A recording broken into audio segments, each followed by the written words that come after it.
गावापासून थोडा दूर गेलो, शहर सिटीमध्ये आलो, गावच्या वातावरणाला माणूस विसरतो. असं करता करता आईची आठवण झाली आणि 2 ओळी सुचल्या. आई बापा चरणी ठेविता माथा,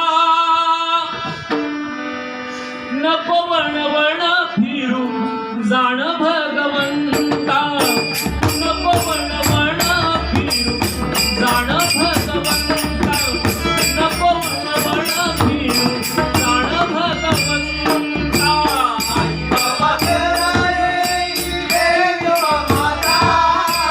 आई बाबा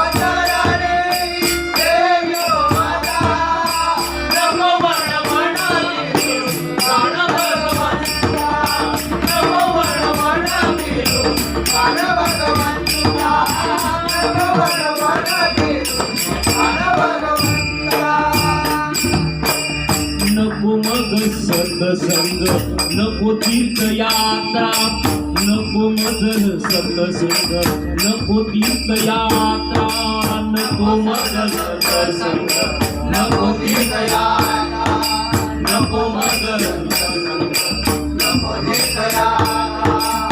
आई वडील एवढे श्रेष्ठ आहे, वेळ गेल्यानंतर जर कळलं तर त्याचा काही फायदा नाही. आता आहे देवाचा पण